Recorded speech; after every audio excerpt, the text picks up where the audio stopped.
اللهم لك الحمد والمجد أنت كما أثنيت على نفسك وصل وسلم على رسولك المطاع الكريم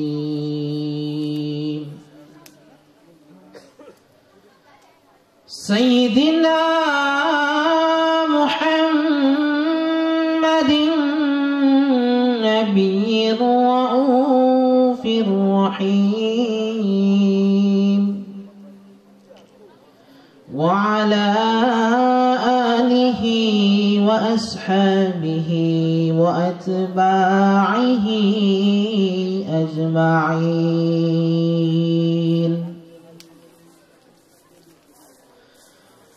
أما بعد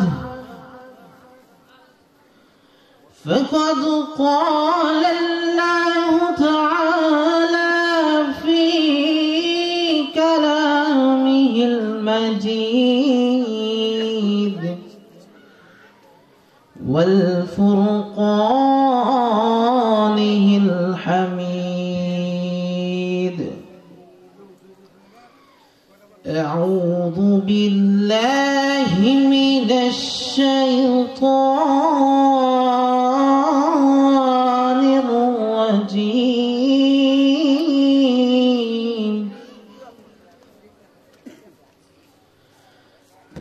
بسم الله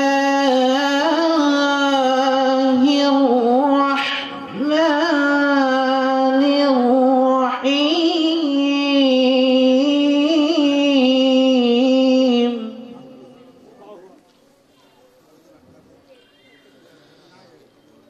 قل إن كنتم تحبون الله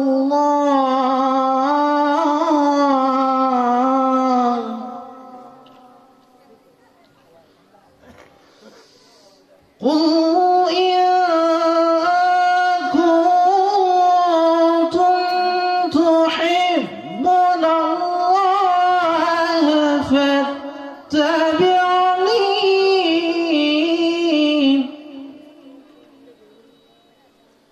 فاتبعوني يحببكم الله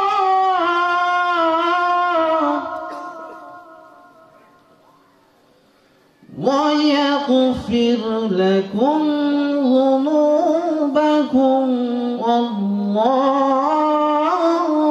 غفور رحيم.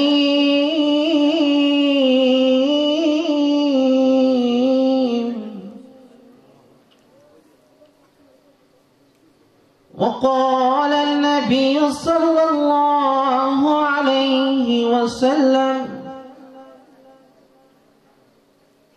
لا يؤمن أحدكم حتى أكون أحب إليه من ولده وولده والناس أجمعين. فقد قال الله تعالى في شان حبيبه مخبرا وآمرا إن الله وملائكته يصلون على النبي يا أيها الذين آمنوا صلوا عليه وسلموا تسليما. صلى الله صلى الله على صلى الله على صلى الله नहीं दूजा हमें मिसाले मुहम्मद कमाले खुदा है जमाले मुहम्मद सल्लल्लाहु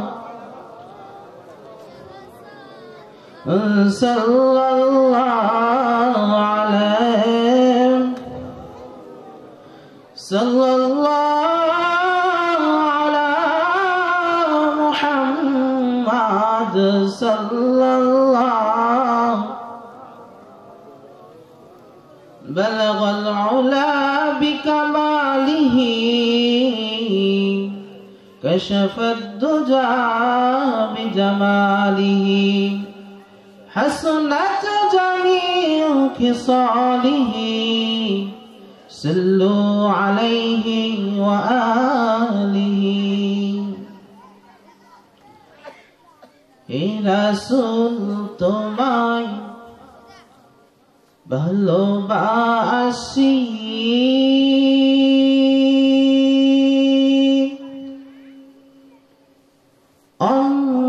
অন্তরে শুধুই মুখে না জান্নাতের আশায় নয় হে রাসূল জাহান্নাম কেউ ডরি না জান্নাতের আশায় নয় হে রাসূল জাহান্নাম কেউ ডরি না তোমায় পাওয়ার আশায়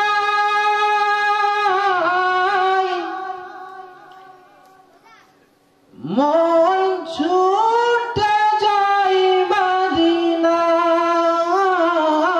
তোমায় পাওয়ার আশায় মন ছুটে যায় মদিনায় এ আশিকে দিদার দাও না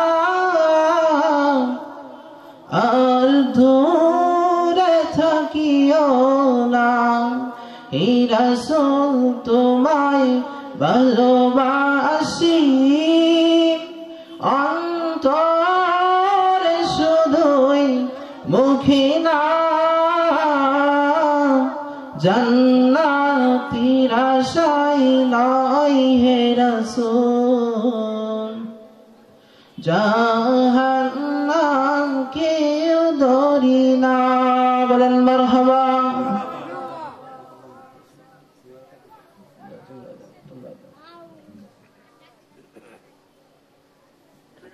নারে তাকবীর আল্লাহু আকবার প্রধান বক্তার আগমন শুভেচ্ছা স্বাগতম প্রধান বক্তার আগমন শুভেচ্ছা স্বাগতম প্রধান বক্তার আগমন শুভেচ্ছা স্বাগতম। আলহামদুলিল্লাহ অধ্যকার আয়োজিত মাহফিলে উপস্থিত আছেন মুআজ্জিজ মুহতারাম সম্মানিত সভাপতি, উপস্থিত আছেন সহসভাপতি, কোরআন প্রেমিক, হাদিস প্রেমিক, আল্লাহ প্রেমিক, রাসূল প্রেমিক, আমন্ত্রিত উলামায়ে কেরাম, সামনে উপবিষ্ট আছেন সমবয়সী প্রাণপ্রিয় যুবক ভাইরা, মুরব্বিয়ানে আযম এবং মাইকের আওয়াজ যত দূর পর্যন্ত বিস্তৃত হচ্ছে, এর মধ্যবর্তী পর্দানিশী নেককার মা ও বোনেরা, সকলকে জানাই আমার অন্তরের অন্তরস্থল থেকে মুবারকবাদ এবং ইসলামিক সম্ভাষণ। আসসালামু আলাইকুম ওয়া রাহমাতুল্লাহি ওয়া বারাকাতুহু। সর্বপ্রথম সেই মহান আল্লাহ আজ্জা ওয়া জাল্লার দরবারে লাখো কোটি শুকরিয়া, যে মহান রব্বুল আলামিন অসংখ্য গণিত মানুষের মধ্য থেকে যাচাই বাছাই করে এই রিয়াজুল জান্নাহ জান্নাতের বাগানে আসার বসার তৌফিক দান করেছেন। আমাকে দু চারটি কথা বলার, আপনাদেরকে দু চারটি কথা শোনার তৌফিক দান করেছেন। এজন্য সকলেই দিল থেকে শুকরিয়া আদায় করি। সকলে বলে আলহামদুলিল্লাহ। আরো জোরে বলে আলহামদুলিল্লাহ। লাখো কোটি দুরূদ ও সালাম সেই মহান মানবের যার সম্পর্কে বলা হয়েছে ইন্না আদমা জামিআল মাখলুকাত খুলিকা লিআজলি মুহাম্মদ। আদমকে সৃষ্টি করা হয়েছে, অন্যান্য মাখলুকাতকে সৃষ্টি করা হয়েছে খুলিকা লিআজলি মুহাম্মদ, শুধুমাত্র মুহাম্মদ সাল্লাল্লাহু আলাইহি ওয়াসাল্লামের জন্য। বলেন না সুবহানাল্লাহ।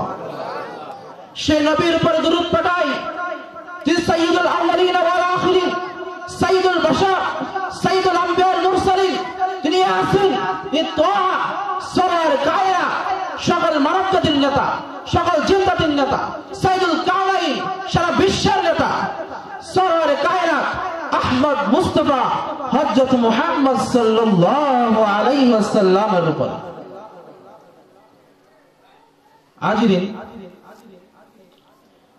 আমার সময় সংক্ষিপ্ত, তাই আমি সময়ের সাথে তাল মিলিয়ে দু চারটি কথা বলবো ইনশাআল্লাহ।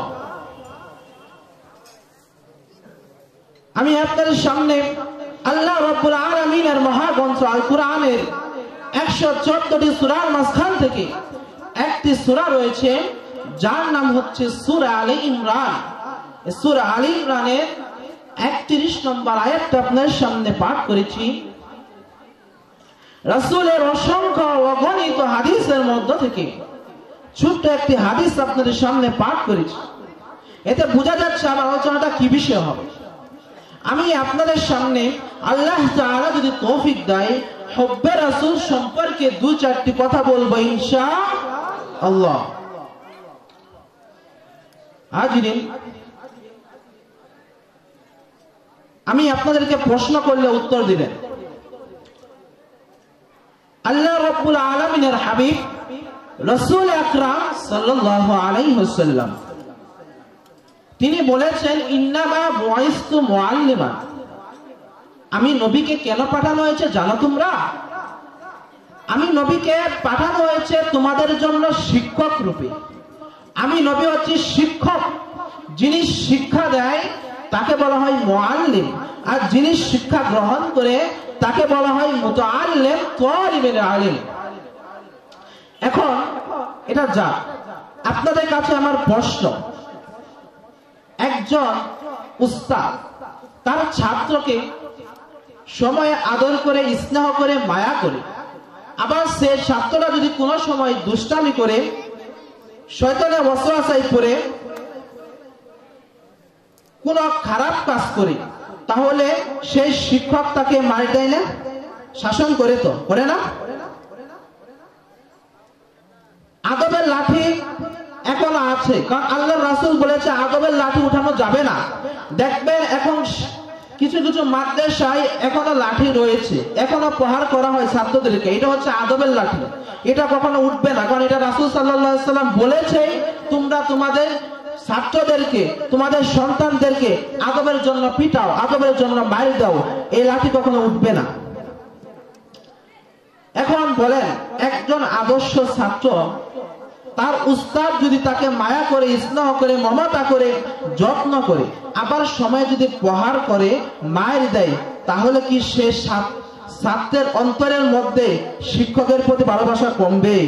কথা বলেন, কখনো কিন্তু কমবে না একজন আদর্শ ছাত্রের অন্তরের মধ্যে। তদুরূপ আল্লাহর নবী হচ্ছে শিক্ষক, আমাদের হাবিব, আমাদের রাসূল, যিনি সত্যের বাহক হয়ে আমাদের জন্য এসেছেন, তাকে অনুসরণ করেছে, অনুকরণ করেছে, মিট্রেট করেছে, মুহাব্বত করেছে সাহাবীরা, তাবিরা, তবে তাবি, উলামা মুতাকাদ্দিমিন, মুতাআখিরিন, পীর মাশায়েখ সকলেই তার জন্য তাকে অনুসরণ করে অনুকরণ করেন। বলেন ঠিক কিনা? হাজিরিন, এজন্যই আমাদের উচিত সে নবীকে অনুসরণ করা, অনুকরণ করা। সময় যেহেতু সংক্ষিপ্ত, তা আমি মূল বক্তব্যে চলে গেলাম।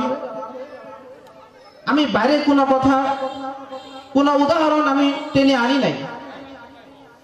তো সেই নবীকে অনুসরণ করতে হবে, অনুকরণ করতে হবে।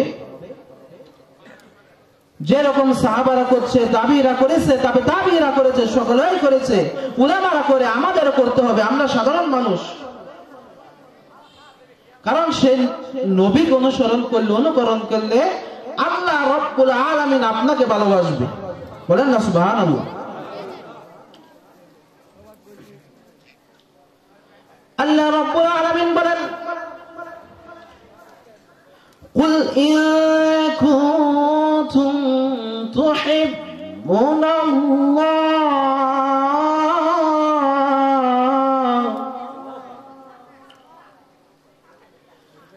হে রাসূল আপনি বলে দিন, আপনি জানিয়ে দিন, আপনার উম্মতদেরকে আপনি জানিয়ে দিন, যদি তোমরা আল্লাহকে ভালোবাসো, আল্লাহর ভালোবাসা, আল্লাহর প্রেম, আল্লাহর মুহাব্বত অন্তরের মধ্যে স্থাপন করতে চাও, আল্লাহর কাছে জান্নাতের মেহমান হতে চাও, আল্লাহর কাছে দিনদার বান্দার হতে চাও, উপায় রয়েছে একটা। কয়টা উপায় রয়েছে? একটা, ফাত্তাবিউনি, আমি নবী আল্লাহর কাছ থেকে যা কিছু নিয়ে এসেছি, যে সুন্নাত নিয়ে এসেছি, যে তরিকাগুলো নিয়ে এসেছি, যে আদর্শগুলো নিয়ে এসেছি, এক কথায় আমি নবীকে অনুসরণ করো, আমি নবীকে অনুকরণ করো, আমি নবীকে প্রাণের চেয়ে বেশি ভালোবাসো। আর আমি নবীকে ভালোবাসলে তোমাদের জন্য পুরস্কার কি জানোনি? তোমাদের জন্য প্রতিদান জানোনি? আল্লাহ রাব্বুল আলামিন বলেন, ইহবিবকুমুল্লাহ, স্বয়ং রব্বুল আলামিন তোমার মতো আমার মতো গুনাহগার বান্দাকে ভালোবাসবে।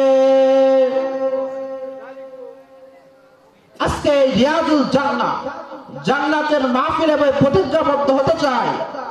আল্লাহ রাব্বুল আলামিন তার নবীকে যে বিধানগুলি দিয়েছেন, যে সুন্নাত দিয়েছেন, যে তরিকা দিয়েছেন, যে আখলাক দিয়েছেন, আজকে কোরআনের মাহফিলে বসে প্রতিজ্ঞাবদ্ধ হব, আজকের পর থেকে আল্লাহ রাব্বুল আলামিন তার নবীকে যে বিধানগুলি দিয়েছেন, আজকের পর থেকে সবগুলো পালন করার চেষ্টা করবে। কে কে রাজি আছে? দুই হাত উঁচু করে দেখায়। নারে তাকবীর, নারে তাকবীর, নারে রিসালাহ।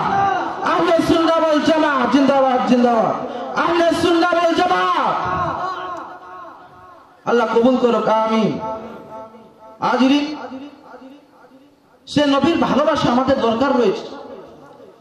আল্লাহর নবী বলে, কুল্লু উম্মতি, আমার প্রত্যেকটি উম্মত।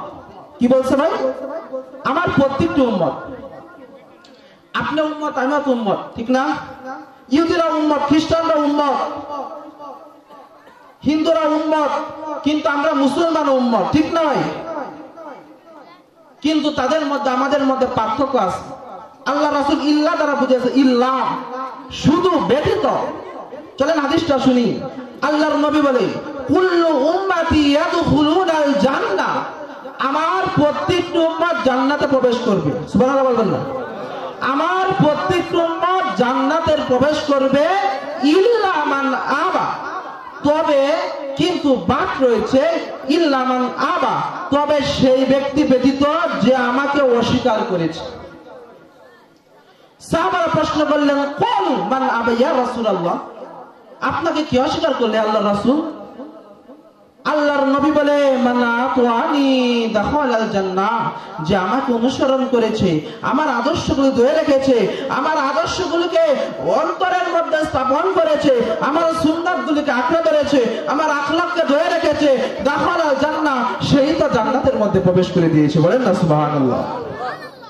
আর বলেছে রাসূল সাল্লাল্লাহু আলাইহি সাল্লাম কে প্রশ্ন করছে যে ইল্লা মান আবা, যে কে আপনাকে অস্বীকার করলো? আমার রাসূল বলেছে মান আসওয়ানি ফাকাদ আবা, যে আমাকে অবাধ্য হয়েছে, আমি সুন্নাত দিয়েছি সুন্নাত পালন করে নাই, আমি যে বিধান দিয়েছি বিধান পালন করে নাই, আমি বলেছি খাইতে সে খাই নাই, আমি বলেছি ঘুমাইতে সে ঘুমাই নাই, আমি বলেছি নামাজ পড়তে সে নামাজ পড়ে নাই। এক কথায় আমার সুন্নতকে মাটির নিচে কবর দিয়ে দিয়েছে, সেই প্রকৃতপক্ষে আমার অবাধ্য হয়েছে, আর সেই জাহান্নামে প্রবেশ করবে। বলেন না নাউজুবিল্লাহ। এজন্য নবীর ভালোবাসা দরকার আছে তো? ইনশাআল্লাহ দরকার আছে তো। আমি আপনাদের সামনে একটি সাহাবীর কথা বলবো। আমার বক্তব্য ছোট, সময় সংক্ষিপ্ত, তাই আমি একজন সাহাবীর কথা বলবো। সাহাবীর কথা বলবো, অসংখ্য অগণিত সাহাবী রয়েছে, আমি সবার কথা বলবো না, তাবির কথা বলবো না, তাবির কথা বলবো না, উলামাদের কথা বলবো না, পীর মাশায়েখদের কথা বলবো না, আমি একজন সাহাবীর কথা বলবো। কয়জন ভাই? একজন। জাহিলি যুগ সম্পর্কে তো মোটামুটি সবাই জানেন না ভাই? জাহিলি যুগ সম্পর্কে অল্প আমি বিবরণ দিব। জাহিলি যুগ আইয়ামে জাহিলিয়া, অর্থাৎ অন্ধকারের যুগ, ডার্কনেস, ইগনোরেন্সের যুগ। যে যুগের ভিতরে জোর যার মুল্লুকতার ছিল, যার জোর ছিল, সেই সমাজের মধ্যে শাসক, সেই সমাজের মধ্যে শক্তিশালী ছিল, কুফর তার বেশি ছিল। খুনের বদলে খুন, রক্তের বদলে রক্ত, এই প্রথা ছিল তাদের মধ্যে। মানুষ সামান্য কিছু কারণে যুদ্ধ লেগে যেত। এটা হচ্ছিল আয়ামে জাহিলিয়া, অন্ধকার, ডার্কনেস, ইগনোরেন্স এর যুগ ছিল। এই যুগের মধ্যে আল্লাহ রাব্বুল আলামিন একটা নূর ছেড়ে দিল। নূর কি ভাই? নূর। কদ জাআকুম মিনাল্লাহি নূর, ইয়ানি বিন নূর মুহাম্মদ সাল্লাল্লাহু আলাইহি ওয়াসাল্লাম। আল্লাহ রাব্বুল আলামিন জাহিলি যুগে যে নূরটা ছেড়ে দিয়েছিল, সেটা কেউ নয়, আমার আপনার পরের নবী মুহাম্মদ সাল্লাল্লাহু আলাইহি ওয়াসাল্লাম। বলেন না সুবহানাল্লাহ। সেই নবী দুনিয়ার মধ্যে এসে কাউকে দাওয়াত দেয় না, কাউকে বিরক্ত করে না, জাহিলদের বিরক্ত করে না, কাফেরদের বিরক্ত করে না, মুশরিকদেরকে বিরক্ত করে না। একা একা নামাজ পড়ে, একা একা ইবাদত করে, তওবা করে উম্মতের জন্য ক্ষমা চায়। যখনই 40 বছর হয়ে গেল, নবুয়ত প্রাপ্ত হয়ে গেল, আল্লাহ রাব্বুল আলামিনের হুকুম এসে গেল, নবী আপনি দাওয়াতের কাজ শুরু করুন, আপনি দাওয়াতের কাজ শুরু করুন, আপনি দাওয়াত দিতে থাকুন, কাফেরদেরকে দাওয়াত দিতে থাকুন, মুশরিকদেরকে দাওয়াত দিতে থাকুন, তাদেরকে সঠিক পথে আনার জন্য দাওয়াত দিতে থাকুন, দাওয়াত দিতে থাকুন। আমার নবী দাওয়াত দিলেন, কিন্তু কাফেরদের কাছে এই দাওয়াতটা ছিল বিষ। কি ভাই? বিষ ছিল তাদের কাছে, একটা বোঝা হয়েছিল। কাফেররা অবশেষে, এখানে অনেক ঘটনা রয়েছে, আমি শর্ট বলছি। কাফেররা অবশেষে নবীর দাওয়াত কবুল তো করেন নাই, নবীকে উল্টা আরো মারার চেষ্টা করেছিল। কি করতে চেষ্টা করেছিল? মারার জন্য চেষ্টা করেছিল, হত্যা করার জন্য চেষ্টা করেছিল। আচ্ছা ভাই বলেন তো, নবীকে যে তারা মারার জন্য চেষ্টা করেছে দারুণ নদওয়ায় বসে, নবীকে যে হত্যা করার জন্য দারুণ নদওয়ায় বসে তারা ষড়যন্ত্র করেছিল, এটা কি আল্লাহ জানে না? জানে কিনা? আল্লাহ যা তো অবগত। আল্লাহ তাআলা আলিমুল গায়ব, তিনি অদৃশ্যের জ্ঞান রাখেন, রাখে না? আল্লাহ রাব্বুল আলামিন জিবরাইল ফেরেশতাকে বলল, এর জিবরাইল যাও যাও আমার নবীর কাছে যাও, আমার নবীর কাছে যে সংবাদ দিয়েছ, মক্কার কাফের মুশরিকরা আমার নবীকে হত্যা করার জন্য পায়তারা করেছে, ষড়যন্ত্র করেছে। ওগো নবী, ওরে ফেরেশতা, তুমি নবীর কাছে যাও, আর এটাও বলে এসো নবীকে মক্কায় থাকতে হবে না, মক্কায় থাকতে হবে না, নবীকে মদিনায় হিজরত করার জন্য বলে দিয়েছ। ইজ্জত দেওয়ার মালিককে, কথা বলেন, ইজ্জত দেওয়ার মালিককে আল্লাহ বলেন, মক্কায় আপনি ইজ্জত পান নাই, সম্মান পান নাই, কিন্তু আমি আল্লাহ আপনাকে হুকুম দিলাম আপনি মদিনায় চলে যান। দেখবেন আল্লাহ তাআলা আপনার ইজ্জত বাড়িয়ে দিয়েছেন। মদিনার লোকেরা আপনাকে সদরে করে নিয়েছে। জিবরাইল আলাইহিস সালামকে আল্লাহ তাআলা এই হুকুম করে দিয়ে দিলেন, নবীকে জানিয়ে দাও। জিবরাইল আলাইহিস সালাম নবীর নিকটে এসে বলল, ইয়া রাসূলুল্লাহ, ইয়া হাবিবাল্লাহ, ও মায়ার নবী, আল্লাহ রাব্বুল আলামিন আপনার নিকটে আমাকে পাঠিয়েছেন। কি জন্য পাঠিয়েছেন জানেননি? আল্লাহ রাব্বুল আলামিন আপনার নিকটে আমাকে এই জন্য পাঠিয়েছেন, মক্কার কাফের মুশরিকরা দারুণ নজরে বসে আপনি মায়ার নবীকে হত্যা করার চেষ্টা করেছিল, নাউজুবিল্লাহ, ষড়যন্ত্র করেছিল, পায়তারা করেছিল, কিন্তু আল্লাহ তাআলা তাদের এই কাজকর্ম তো জানেন। এজন্য আল্লাহ তাআলা বলেন, আজকে থেকে আপনি মক্কায় থাকবেন না, আপনি আজকে আপনার বিছানায় শয়ন করবেন না, আপনি আজকে চলে যাবেন মদিনায়। আল্লাহ রাব্বুল আলামিন মদিনায় যাওয়ার জন্য, হিজরত করার জন্য হুকুম দিয়ে দিয়েছে। কিন্তু এতক্ষণে কাফের মুশরিকরা সিদ্ধান্ত নিয়েছে, নবীর ঘরকে ঘেরাও করে ফেলেছে। কাফেররা নবীর ঘরকে ঘেরাও করে ফেলেছে। এইবার নবী বের হওয়ার সময়, কিন্তু এর মধ্যে একটা কথা আছে, ছোট্ট একটি কথা, নবী আলামিন, ঠিক না ভাই? নবী কি আলামিন, নবী বিশ্বাসী, নবী কাফেরদের কাছে আলামিন ছিল, মুশরিকদের কাছে আলামিন ছিল, ইহুদি খ্রিস্টানদের কাছে আলামিন ছিল, আর মুসলমানদের কাছে তো কথাই নাই, ঠিক না ভাই? নবীর কাছে অনেক আমানত ছিল, অনেক আমানত, কাফেরদের আমানত ছিল, মুশরিকদের আমানত ছিল। এখন নবী তো আমানত খেয়ানত করতে পারে? নবী আমানত খেয়ানত করতে পারে? পারে না। নবী বলে, আমার জায়গায় কে আসবে, আমার স্থলাভিষিক্ত কে হবে, যে আমার আমানতগুলি গ্রহণ করে, আমার আমানতগুলি বুঝে নিয়ে আমার বিছানায় শয়ন করবে। আলী রাদিয়াল্লাহু তাআলা আনহু রাজি হয়ে গেল। আলী রাদিয়াল্লাহু তাআলা আনহু বললেন, ইয়া রাসূলুল্লাহ, ইয়া হাবিবাল্লাহ, আমি রাজি আছি, আপনার আমানতগুলি আমি নিয়ে আপনার বিছানায় শয়ন করব। এইবার নবী আলী রাদিয়াল্লাহু তাআলা আনহুকে আমানতগুলি বুঝিয়ে দিলেন। এইবার নবী বের হওয়ার সময়, কিন্তু দুঃখের বিষয় হচ্ছে কাফেররা নবীর ঘরকে ঘেরাও করে ফেলেছে। এইবার নবী বের হতে পারে না, বের হতে পারে না। নবী বিশাল চিন্তায় পড়ে গেল, কিভাবে কাফেরদের মধ্যে থেকে বের হওয়া যায়। নবী বিশাল চিন্তায় পড়ে গেল। কিন্তু হঠাৎ করে আল্লাহ রাব্বুল আলামিন আমার মায়ার নবীর ব্রেনের ভিতরে এমন একটি বুদ্ধি দিয়ে দিল। কি বুদ্ধি জানেননি? আল্লাহ রাব্বুল আলামিন এমন একটি বুদ্ধি দিল। বুদ্ধিটা কি জানেননি? আল্লাহ রাব্বুল আলামিনের বুদ্ধি অনুযায়ী তিনি তার হাতের মধ্যে এক খামসা মাটি নিল। কয় খামসা ভাই? এক খামসা মাটি নিল। মাটি নিয়ে পড়তে থাকলো, ইয়াসিন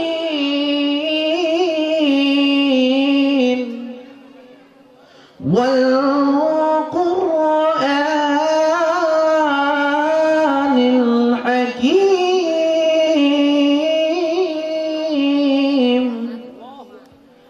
এভাবে লা ইবসিরিন পর্যন্ত পড়তে থাকলো।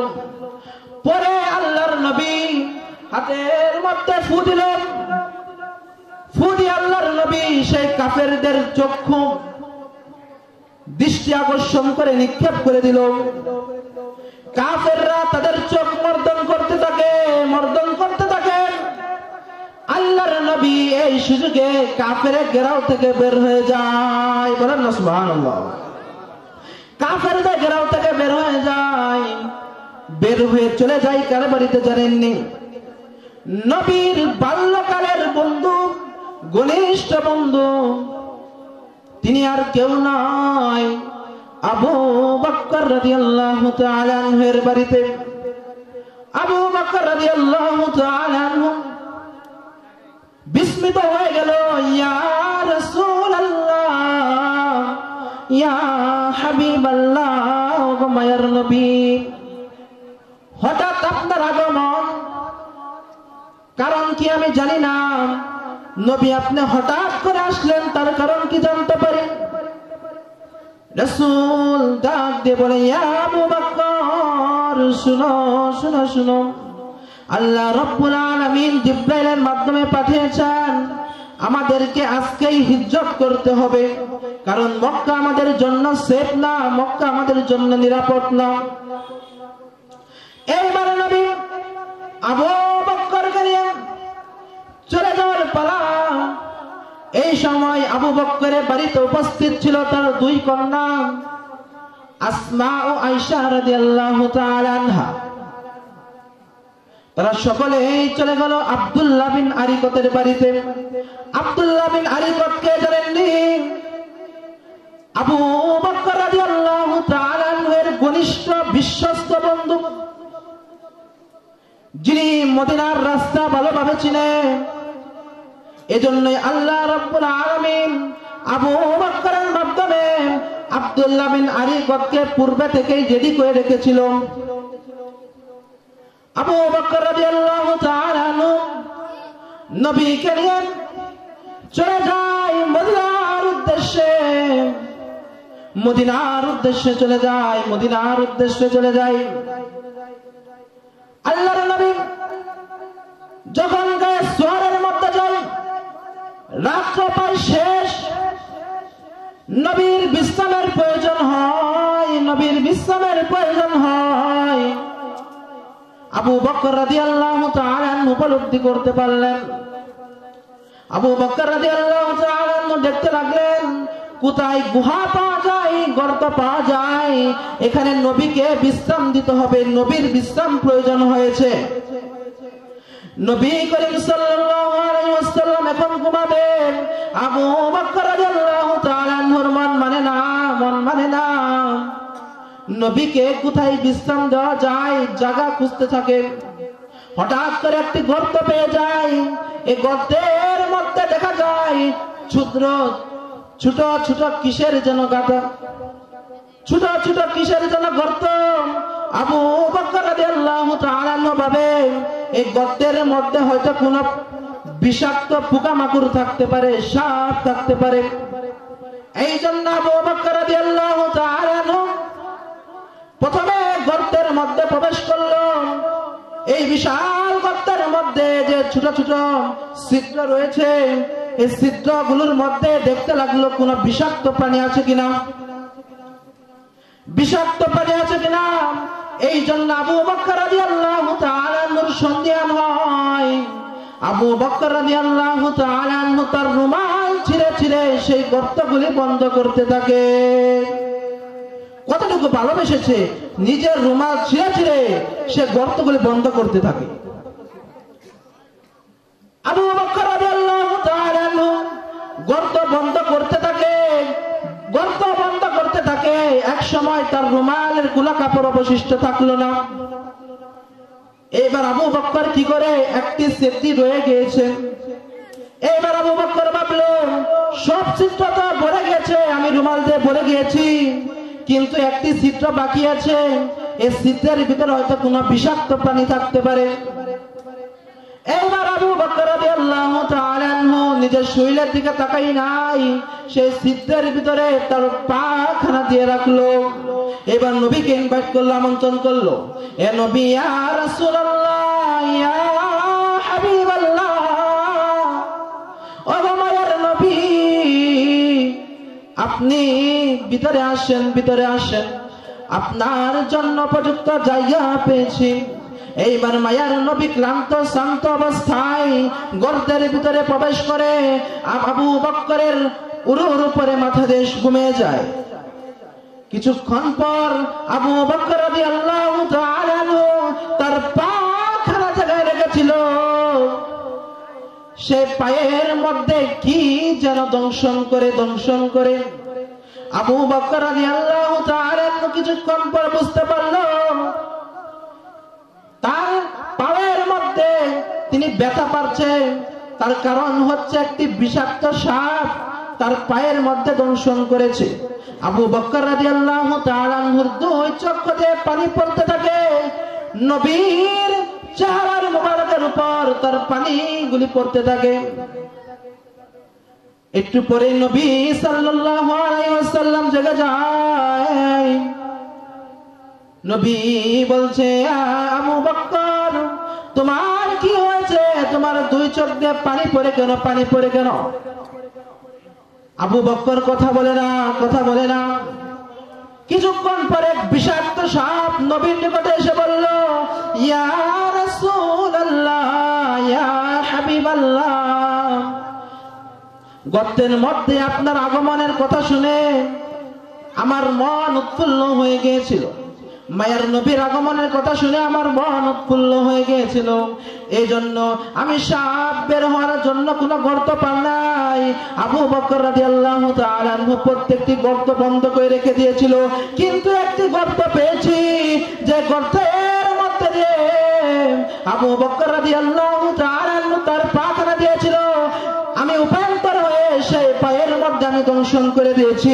নবী গো, আপনার চেহারাটা দেখার জন্য আমি, ইয়া রাসূলুল্লাহ, ইয়া হাবিবাল্লাহ, আপনার চেহারা দেখা হয়েছে, আমার মনটা পড়ে গিয়েছে।